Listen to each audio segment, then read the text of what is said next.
Share screen.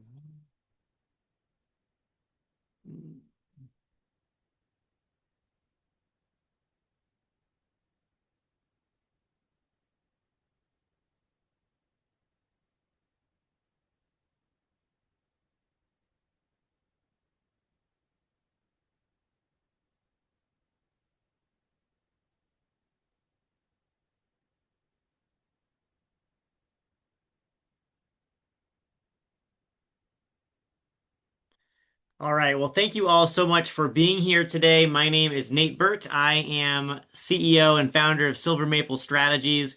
Grateful to have you here. We are going to give folks a few minutes to join us, and then we will go ahead and get started. I will make sure this presentation is in full screen.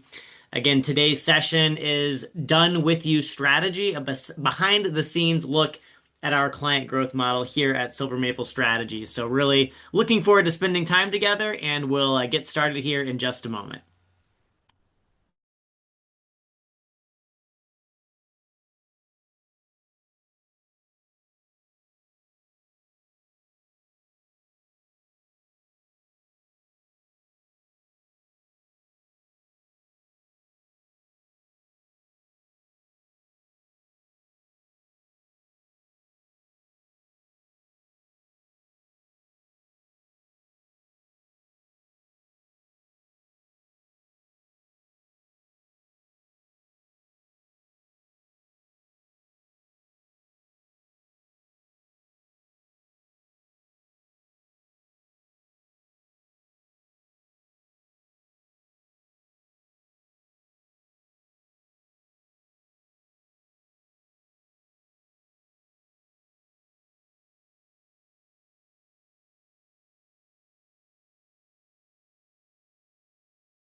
Hey again, Nate here at Silver Maple Strategies. Thank you for joining us. We're going to give folks another 59 seconds or so to join in, and then we will go ahead and dive into the material. Thank you for being here, and looking forward to spending time together talking about nonprofit growth.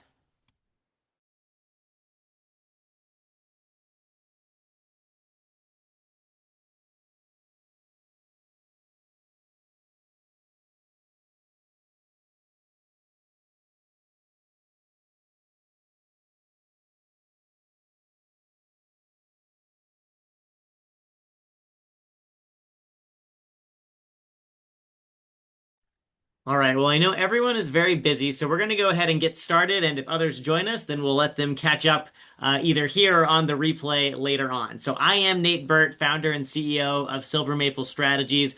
I'm really excited to have you here today, whether you're live or you are joining us via replay on YouTube.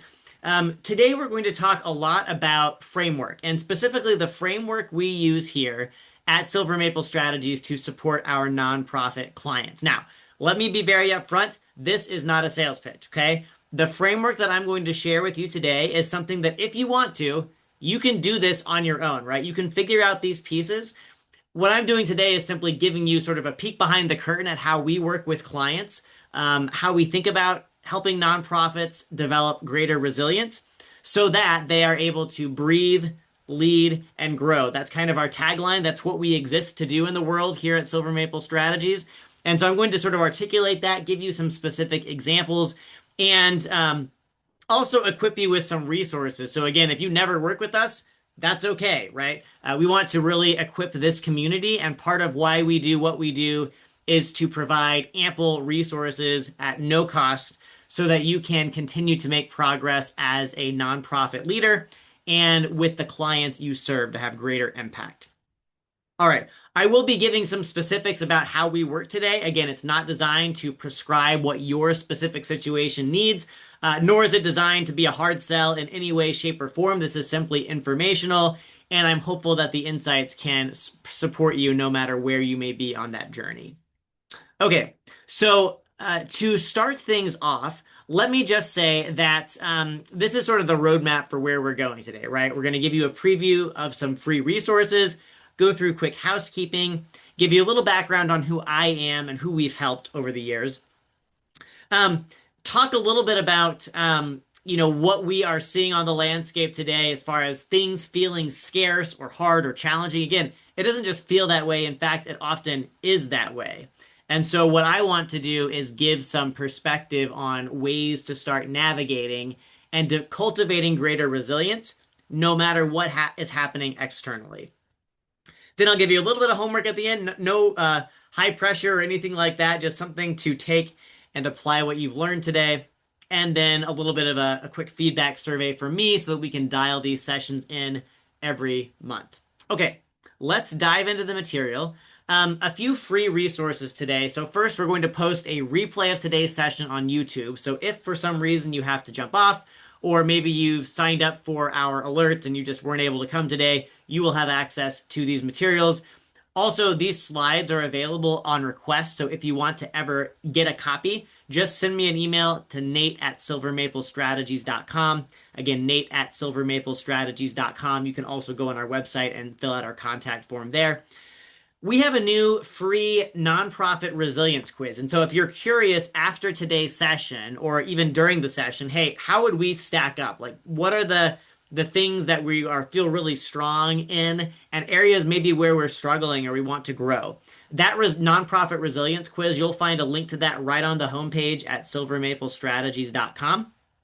Highly encourage you to check that out. It's a free resource. You'll get a customized score and report to your email inbox after you filled that out. And then be sure, if you haven't already, to sign up for our newsletter. You can do that on our website. We send an email about 2 times a month with a letter from me. It is a human authored letter. It's not AI generated, I promise. We also have blog posts. We have curated content from the nonprofit community, as well as insights from these webinars, links to our latest podcast episodes, interviewing nonprofit leaders, etc. And then finally, look, if you hear the session today and you're like, Nate, just jump to the conclusion, like I want to get started today. I think I know directionally where we're headed. We've just launched on our website. Again, this is not a high pressure sale, but we do have a pricing calculator, right? So our experience is that many people today, regardless of what they're interested in shopping for or buying, want to do so without a salesperson involved.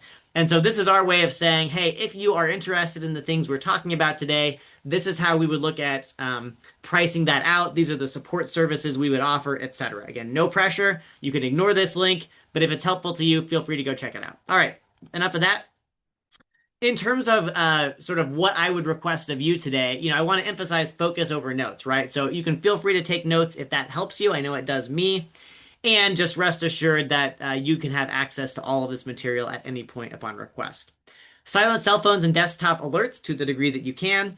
Participate and ask questions, right? If you're joining us live, would love questions either live in the session today in the chat function, or you can send me a note afterward and happy to discuss those further with you at any point. One that's really important, or actually two. First, suspend disbelief, right? Some of the things you hear today may either sound too simple or you've tried it before and it failed, or for whatever reason, you're just like, not for me. I don't get it, whatever. That's okay, right? And I think there is power in suspending disbelief and imagining, what if this worked for our organization? What if we tried something new and different? Or what if maybe it didn't work the first time or the first 10 times? What if on the 11th we had a breakthrough, right? And then finally, gap versus gain. So this is from the legendary business coach and author Dan Sullivan. Dan basically says that the best way to measure progress as an individual, as an organization, is to measure yourself against who you were in the past, right? It's not against the nonprofit across the street or across the nation or doing the same things in my space with my clients. It is how are we growing? How are we improving? And really having abundant gratitude and feeling, the possibility, right? If I've grown this much in this amount of time, what's possible in the next month, right? In the next year, and so forth. So definitely approach this content with that mindset and you'll be in great shape. Okay, briefly, who am I? So I came from the world of journalism many years ago. Spent over a decade in the corporate world, especially in food and agriculture. Started this company about 3 years ago. We just celebrated our 3-year anniversary yesterday, and I fell in love with working with nonprofits because of the heart that they bring, the creativity, the subject matter expertise, the way their clients are benefiting. And I just, again, this is sort of where we've built this company to support nonprofits and really build capacity across fundraising, communications, and operations. Also, a podcast host and author, husband and dad of 4 kiddos, ages 7 to 14, and also an aspiring farmer. We have about 8 acres here in St. Louis area, outside of St. Louis, Missouri, and we love our animals, our plants, and some of our passion projects as far as giving, our adoption and hunger, helping people, helping feed people. And so you probably come to this conversation today with your own priorities, obviously those of the nonprofit where you lead, and obviously things above and beyond that as well, right? And so I always like people to know where I'm coming from in these conversations. So these are just a few of the organizations we've been privileged to help over the years, and it's not an exhaustive list, but we definitely are very grateful for the partnerships that we've had and continue to have. This year, the year is closing out, right? We're in the fourth quarter of the calendar year here in 2025 as we're recording this. Our goal is to help at least 50 nonprofits this year and their teams across confidence, capacity, and creativity. And so we're well on the way and have a little ways to go, but sessions like this one are allowing us to reach more and more. So thank you for being part of this today. All right. So there are several key challenges that we are observing that you may have felt yourself in 2025. So we're going to dig in now to the content of what is the reason, the use case for how we work at Silver Maple Strategies, and like what is the reality, right? And the reality that we're observing, that we're hearing from our clients is like it feels like, and in some cases it is like, competition is higher than ever for nonprofit funding. The funding pie feels like it's shrinking, and we feel overwhelmed, right? Or confused, or stressed out, or things are really unclear right now. And so this can come from a variety of factors, right? This is a non-political statement, right? We're just here to help in a nonpartisan way. But certainly there have been funding shifts at the government level, right? Federal and state, depending on where you live.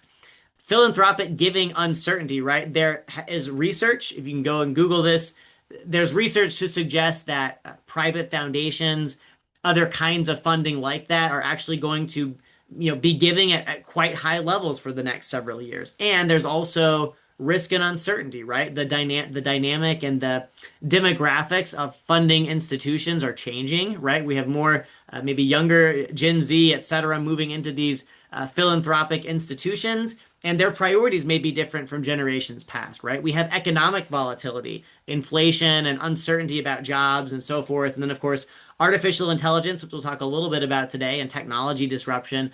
All of these things seem to be happening faster and faster, right? I went to school to become a journalist and worked in newsrooms, large and small, and I thought things were crazy busy then. I can only imagine what it must be like to be a journalist or to be a leader today. And I know a little bit of that as a business owner myself, but things seem to be happening faster and faster with less time to react and respond. And so everything we're going to talk about today is designed to provide the opposite of what I've listed here at the bottom of the screen, which is the opposite of overwhelm, the opposite of clarity, the opposite of dismay, right? We're really looking, or the not the opposite of clarity. We are looking for clarity, right? We're looking for hope. We're looking for clear next steps, right? Those are the kinds of things we work with clients on every day. So let me talk a little bit about our approach. And I went through a really helpful exercise with my business coach, Ed Gandia, earlier this year. And it's really helped us get clarity around how do we talk about what lens do we use when we're working with clients, right? Every organization or service provider you partner with is going to have a slightly different philosophy. So what we work with, which I'll show you a visual of, I believe later on in this presentation, is called the resilience leadership model. And we define resilience very basically and concisely as nonprofits are able to thrive no matter the external environment, right? So whatever's happening on the outside, policy wise, regulations wise, uh, philanthropy wise, nonprofits are able to have sustainable revenue. They're able to have greater clarity in their internal and external communications.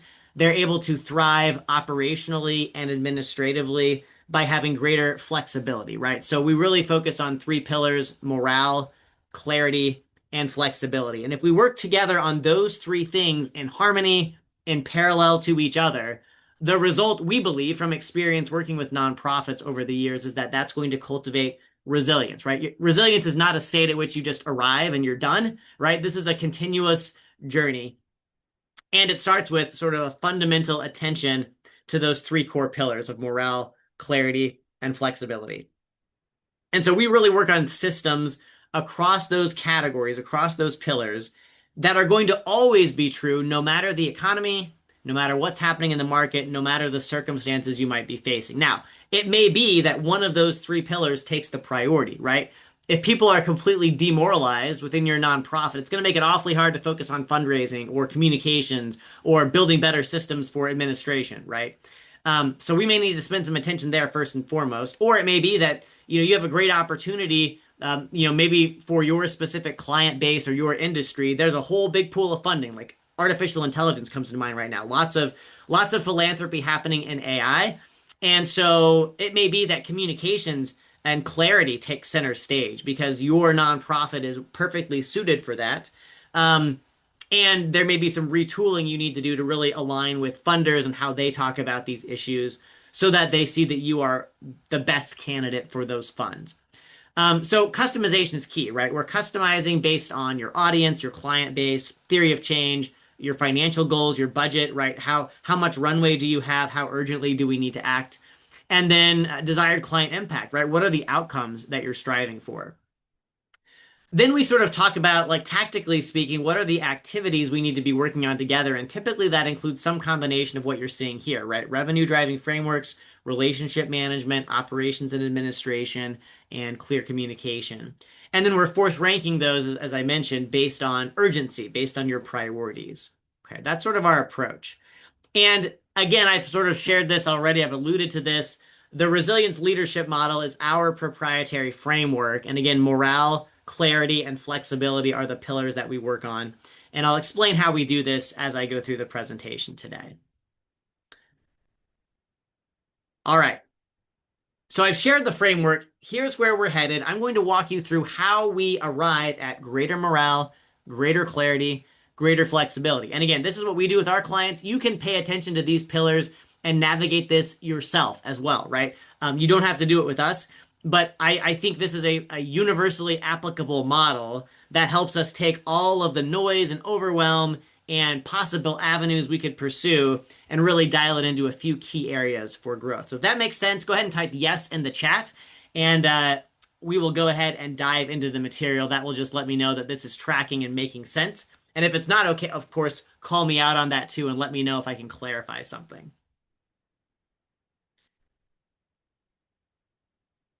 All right, let's go ahead and dive in. So I mentioned that morale is often the place that we start. And specifically working with our clients, what this typically looks like is that we start every retainer engagement that we have with a setup workshop. Now, this is an investment, right? This is typically about a 2 to 3 hour workshop over Zoom. And it typically involves, if your nonprofit has, one person, we'll do it with your leader.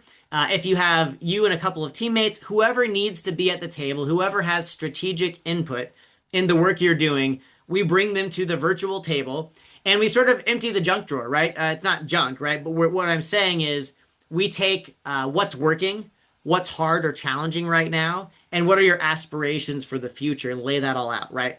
That applies to revenue, it applies to communications, it applies to operations.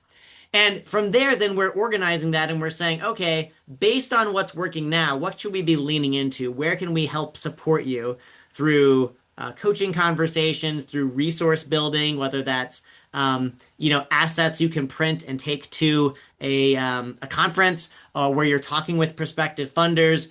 Maybe it's a coaching guide or framework for a corporate engagement strategy. Depending on your priorities, we can visit with you and then basically build a month by month calendar of activities we can be pursuing together um, across these three pillars: morale, clarity, and flexibility. Um, so that you are able to make progress on your biggest goals as an organization. Starting with revenue as sort of the foundation, but then extending beyond that, that has a ripple effect on communications. Revenue has an impact on your operating strategy as well. From the setup workshop, then what we do is we build a KIP dashboard. Key indicators of progress is a term I learned from my business coach. I've mentioned him before, Ed.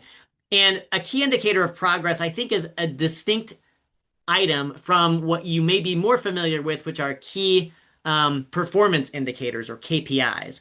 So KPIs are typically metrics, numbers, data points, sort of barometers for how are we doing as an organization, right? So it might be this is the revenue target we set, $500,000 is our operating budget. And currently we've raised $350,000. That might be an example of we are this percentage of the way to our operating budget goal. Another KPI might be, we are growing our email list where we sort of cultivate and have a sort of the stewardship relationship with donors. We're growing that by 10% annually. KIP, a key indicator of progress, is different because it doesn't necessarily have a number attached to it, right? So you know better than anyone that within a nonprofit, growth takes time, right? Revenue growth, impact on your clients via the programs and services you deliver. And there's not necessarily at any given week, a series of metrics that you can say 100% certainty this is working or this is going in the direction we hope, right? But what you can start to sense is, are there ideas or insights we could glean from our clients, from funders, from how things are feeling for me as a leader as I think about the state of affairs today? Are things improving qualitatively, right? Am I feeling greater confidence going into business development conversations with prospective funders? Are our clients reporting they see our brand more often and they're able to talk with others in their community about our services in a way that really resonates much more quickly than maybe our brand did in the past? Those are what I mean by key indicators of progress. And so we're looking at both numeric data points and also those more intangible attributes with our clients to really make sure they feel momentum right within that first 30 days and on after that, month after month through our engagement. This coaching cadence then sort of carries this morale through. And so basically, once we've laid everything out and then organized it in that dashboard, which we typically present as like a Google Sheets document, a spreadsheet with tabs, the coaching cadence really becomes we're meeting regularly and working through that dashboard on the topics, issues, and priorities that those leaders have defined. Typically, this is about 2 30-minute sessions per month, and then 1 hour-long session where we really drill into that dashboard, figure out what's working, what maybe needs to be retooled or refined. And then we're working between those sessions asynchronously via Loom videos, via Slack, via email, taking action steps. So our job is not to add time to your plate as a leader, right? Most of the nonprofits we work with have very little time to begin with, right? And they have to make every dollar count. And so our job is to take work off of your plate. Certainly, we expect our clients are going to invest time and energy and capacity as well to do their part of the deal, which is occasional homework assignments, really thinking things through, having some internal dialogue about specific strategic questions. And then we're taking things on in terms of doing research on our clients' behalf, putting together resources, researching funding opportunities, things of that nature. One of our nonprofit clients this year told us that we had actually worked together. This was a national focused nonprofit specializing in justice impacted individuals. And we were helping them design a complementary set of tools and strategies for curating high potential funders, specifically corporate sponsors of their programs. And, as with many organizations, there are ups and downs, right? And the comment they made to us at one point this year was this list that we've put together of prospective funders may just be our saving grace. So they were using that list to do cold calling, outreach to prospects. And look, every avenue of opportunity matters. And one of our core values here at Silver Maple Strategies is optionality thinking, right? Whenever my team comes to me and has a recommendation or an idea, I don't just want one recommendation. I want three different paths. Like, help me think this through. Where is your head at? What do we need to be thinking about to benefit our clients? And what are three possible paths we could pursue? And which one do you recommend based on, the data, the insights that you bring? And I think that's true for nonprofits as well, right? It's really important to have multiple avenues. And so as we work in our engagements with clients, we're thinking about what are multiple pathways where we can be building morale, improving clarity, and deepening flexibility across the organization. All right, so that is morale. Let's move into pillar two, which is clarity. So for us, clarity means communicating in a way that allows you to be understood and aligned internally and communicate shared value externally. So we do the internal clarity piece through those coaching sessions that I mentioned. Sometimes our clients will come to us and say, hey, Nate, let's focus this month on adding a substitution. Maybe let's pause some of our other work together, which I'll talk about a little later today. And let's focus on a dedicated series of professional development trainings or workshops around this specific topic, right? Nate, we want to get alignment on how do we collaborate more strategically? If it's a team with, let's say, half a dozen individuals, what can we be doing to share the opportunity of working on a grant proposal, for example, or doing fundraising research, or dialing in our relationship management strategy with key stakeholders and funders. And we organize those things customized. So we'll survey the team, we'll build the presentation, we'll embed interactive elements to really get everyone in the organization dialed in, contributing, sharing their insights, and then build resources, maps and action guides and things of that nature to actually take those conversations and turn them into action within the organization. External clarity for us looks like executive ghostwriting and thought leadership. So each month, we're working with our clients on average to produce about 2 articles between 600 and 800 words. And these are designed to really elevate the profile of executives within our nonprofit clients, but also with their partners who make those programs and services possible, with clients that have benefited. And we are doing that so that those executive leaders are speaking in a sense to executives at funding institutions, right? What we tell our clients is, look, funders are not just monoliths, right? It can be hard to figure out more details about a funder and whether they're a good fit or not, right? Depending on the type and how public they are on their website or their LinkedIn, for example. But our position is, at the end of the day, funders are made up of people too, right? Somebody has to say yes to this proposal and no to that one. And so the more that you can create stories of impact and share that story through the vehicle of leadership, executives, decision makers, people who've already raised their hand and said, yes, this nonprofit's cause matters to us. Here's how that looks for us. Here's why it's important. And here's how others can get involved and why that matters too. They're then able to use those in blog posts, in newsletters, in all kinds of channels that they use to engage their stakeholders, impact reports, etc. And consistency matters, right? A lot of nonprofits are, rightly so, very focused on delivering the programming and services their clients depend on. And consequently, what can get left behind are stories of impact, not just of how your clients are benefiting through like an annual report. Those are so important, case studies, testimonials. This is just an added sort of a complementary feature where we're actually taking leadership voices to use the power of the lectern, so to speak, the power of the microphone and the network that those leaders have, and bring your story to new audiences and raise that visibility even further. One of our clients is a regional conservation-focused nonprofit, and they've been using this effort to gain internal alignment around a variety of topics, including fundraising outreach. Like, how do we improve internal clarity so that our external talking points, our process, how we go to market to talk to prospective funders, how we use our superpowers to, maybe I'm going to talk with corporate funders, you're going to work with private foundations because of the different complementary skill sets we bring as a team, helping them get that clarity so they can action that and begin making traction very quickly. All right, so that's pillar 2, clarity. Now let's move to pillar 3, which is flexibility. And this is, again, underscoring this idea that we really work to cultivate resilience in our clients. We do not do direct fundraising on our clients' behalf, nor do we ever promise even a dollar, right? That would be unethical.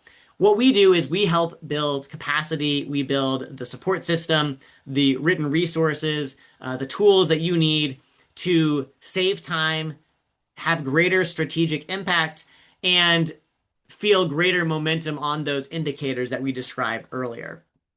And so for us, flexibility means we are going to look at how you are doing your day-to-day operations within your nonprofit and think about, are there human-centered systems that could benefit from certain kinds of tools and technology? So this can be very polarizing, so please push back if you disagree. Even though it is absolutely true, artificial intelligence tools like ChatGPT and Gemini, there are real concerns about impact on the economy and jobs, the environment, um, um, you know, communities of color, all of these kinds of things. There are real risks involved.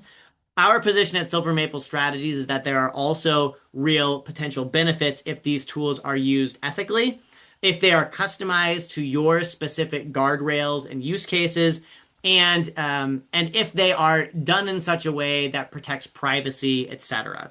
And so what we do is we work with our clients to really provide a combination of training and tools unique to your organization to help you leverage AI. And again, most, if not all of the clients we work with, we're already using AI to some degree. Some are just dipping their toe in the water. Some say, okay, we've had like the undergrad experience with AI. We're ready to go to grad school. But wherever you are, we'll meet you where you are.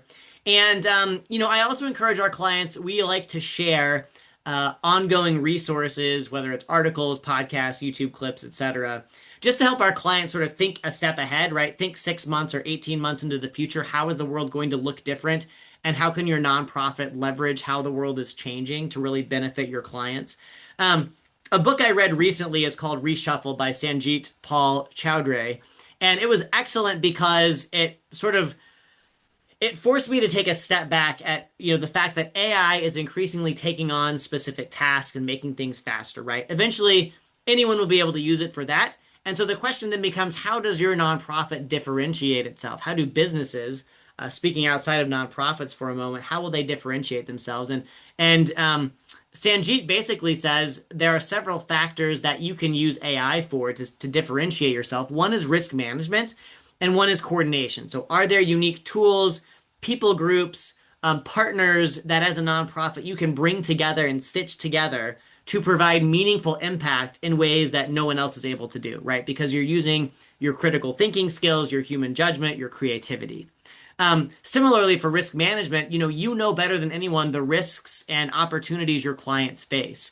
And you're going to be able to use AI and other kinds of tools to manage around that risk and figure out where can we really deliver the most value where it's needed the most. And so we do everything from building custom AI tools within platforms like ChatGPT to things for doing things like improving the grant writing process, helping make planning and making calendars and timelines easier, strengthening messaging for different stakeholder audiences, helping think through your current operations like step 1, step 2, step 3. Are there ways to take a 15-step process and condense it down to 10 steps without losing any fidelity in the process? And we start with experiments and pilots, about one AI tool or training per month. And then as you gain comfort and confidence using those tools and you start to brainstorm all of the possible use cases, we can help unlock and implement those together. In one case, we've been working with a state-based food and nutrition nonprofit, and they've been using AI to assist in strengthening and expediting proposals, right? So in fact, another client recently told me, look, we have opportunities coming in the door all the time. We need to start dialing in which of these are the best fit. Like, we can't take every meeting under the sun. We've got to take the right meetings. And after we have a meeting and we see a promising fit with the funder, we want to get back to them quickly and respond and say, hey, this is really interesting. As a follow-up, here are materials on our organization. Here are our sponsorship packages, hypothetically, for example. And so leveraging AI to get those messages organized, composed, out the door, leveraging your own proprietary data and insights, again, to the degree that you feel comfortable doing so, to the degree that that data is protected and private, or shareable, that is how we work on flexibility. And then in some cases, like AI isn't the solution, right? Maybe there's just other kinds of things. Like we've worked with clients on calendar blocking, right? How do I find focused time? We've worked with other nonprofits on issues like a CEO transition, right? The current CEO is transitioning out, the new CEO is coming in over the next few months.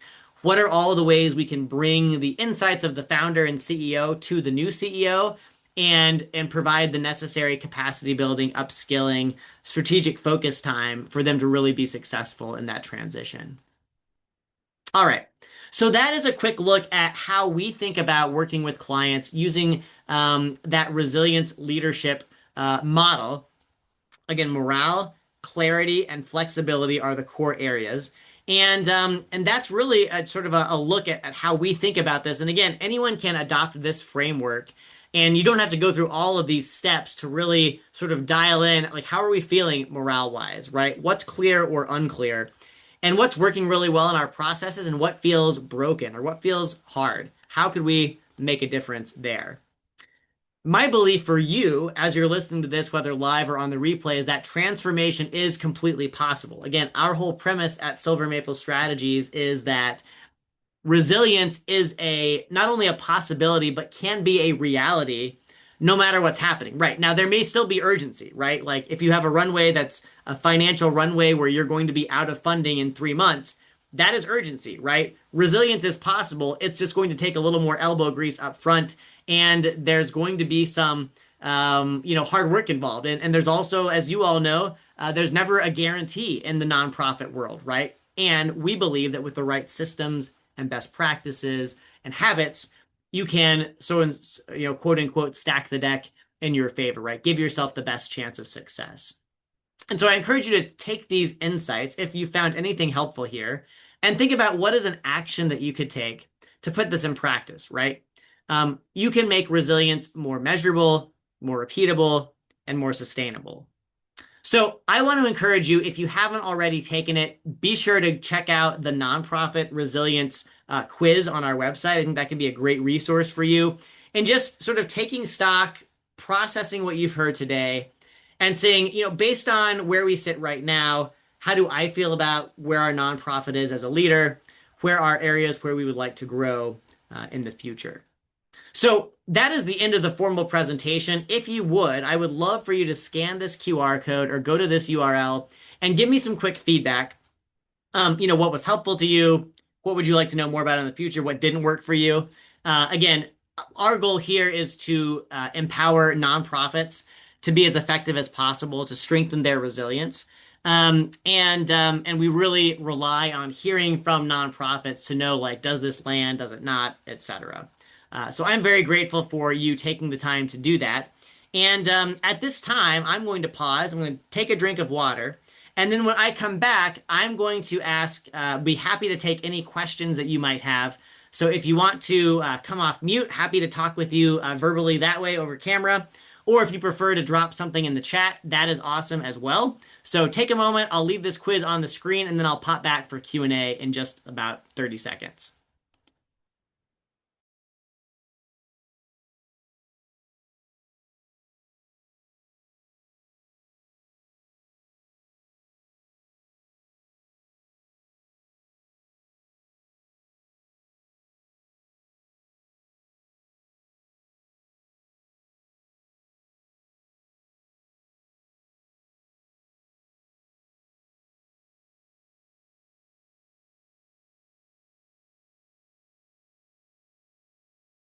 All right, so I am back. Thank you so much for taking a moment to fill out that survey. I really appreciate it.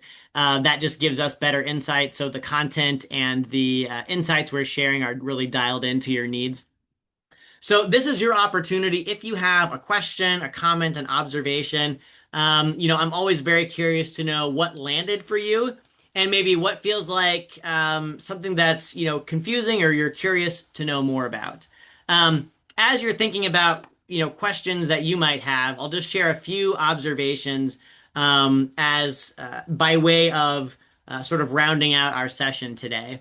It has been our experience that although our core background has been working with food and agriculture and conservation organizations, the beauty of resilience is that resilience is something that everyone needs, right? Every human being, I think, desires greater resilience, right? We want to live happy, healthy lives.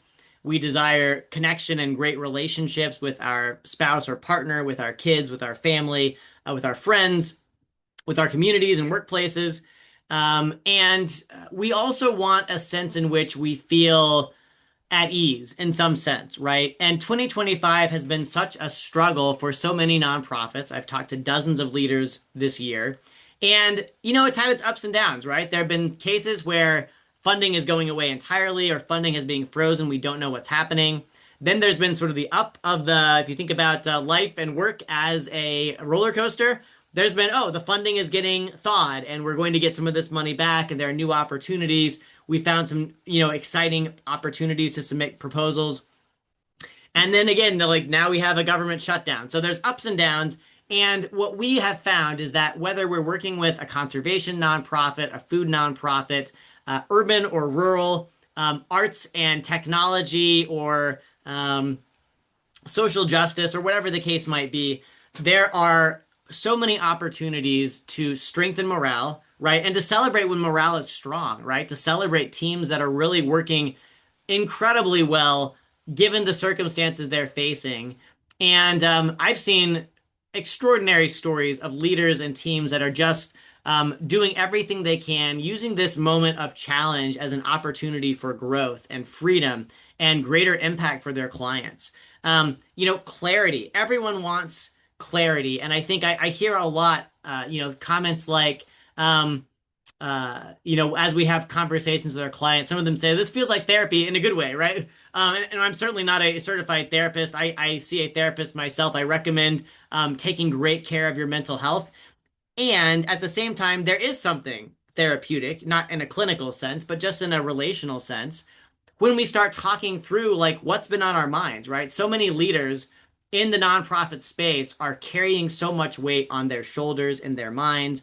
When they're not at the office, they're thinking about it at home, and it detracts from your ability to be present, right? It weighs you down. And so what we strive to do is make the path clearer, identify the best options, not all of the options. Like let's take the universe and shrink it down a bit so that the roller coaster, yes, it's going to have ups and downs, but maybe it's a little more tempered, right? It's a little flatter and manageable. I was at the state fair earlier this summer with my kids, and some of the roller coasters that we rode on were very herky jerky, right? Your neck is like going up and down, and you're sore afterward, and you're questioning your judgment as to why you went on the roller coaster. We want to try to level out the roller coaster through clarity, and then flexibility. I love the spark of excitement and almost playfulness in the eyes of many nonprofit leaders we talk to because AI is really transforming how they operate, right? They see the potential. They recognize how valuable money and time are. And they know that the impact they can have, especially with a lean team, in using these tools to offer some insights from a leadership and management standpoint or a budgeting standpoint, or, think about really any possible use case under the sun, any function in your nonprofit could be supplemented with AI used in a strategic way. And so, flexibility and just finding ways to focus time, finding ways to coalesce inside of your nonprofit with your team. Again, the opportunities are bountiful. And the last thing I'll share before we close today, I'm not seeing any questions, which is totally fine because I've shared a lot that's going to merit some more processing and reflection.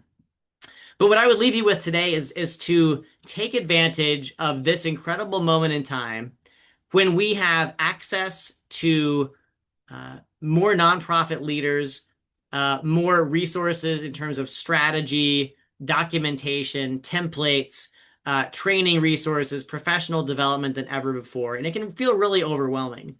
What we're trying to do here at Silver Maple Strategies is give you a lodestar, something a point on the horizon, as a recent guest on our podcast, Bev Coberly of Extension Foundation shared, right? A point on the horizon to navigate toward, right? We're doing that certainly through our retainers. The program I walked you through earlier, our most popular package is called the Growth Foundations Retainer. But regardless of how you're doing that, you may be doing this on your own, you may be doing this with a partner or a consultant you trust, or just as a team. What we want to do is equip you with insights, resources, guiding principles. And so I would encourage you definitely think about this model, right, of resilience. And if resilience is something you want more of, which I think most of us do, then think about how to start focusing more on morale, right? Start there. If these three feel like too much right now, then start with morale, right? Where are we feeling really good? Where are we struggling, right? Where is the hurt? How can we alleviate the pain? Then move to clarity, and then move to flexibility. And again, these may rotate depending on your season, whether you have a budget focus right now, or a fundraising focus, or operations, or something else entirely. But give yourself permission to think and to dream a little bit. Visit with your team if you have one. And then don't hesitate to take advantage of our resources or those of others that you trust. So we put together a regular newsletter. It's free. A podcast that's free where you can get lots of great insights and perspectives. So if you have iTunes or Apple Podcasts or Spotify, check out Secrets of Social Impact Communicators podcast. That's our free resource there. Check out our YouTube channel where we post these webinars and other trainings and case studies. The point is you have the world at your disposal. The world can feel overwhelming. And so find a few people and few organizations you trust to start thinking down that path and making some small action steps in that direction. And then if you feel like you want to talk more at any point, totally free, no sales pitch, reach out to us, right? Reach out to us, reach out to others you trust, and make that step, right? Because sometimes as the saying goes, it is darkest before the dawn, right? And for many nonprofits in 2025, it has felt very dark. What I want to leave you with as an encouragement today is there is light ahead. The light is not a train, an approaching train. There is hope. There's reason to be optimistic from a funding standpoint. There's reason to be optimistic about people's desire to connect with other nonprofit leaders. In fact, we recently launched a mastermind group for our clients where nonprofit leaders with a revenue focus can visit with each other. It's kind of a hidden gem that we're working to develop within our organization for our clients. And there are many other communities you can be a part of as well. So wherever you're at today, recognize that the work you're doing matters. Recognize there is hope and pathways and people and organizations to guide you there, whether that's the resilience leadership framework or something entirely different. But I want to say from me and all of our team here at Silver Maple Strategies, thank you so much for your time today. I hope this has been helpful to you. And I wish you the very best at cultivating greater resilience and a greater impact within your nonprofit. Thank you so much. Have a great rest of your week, and I'll see you next month on our next webinar. Take care. Bye-bye.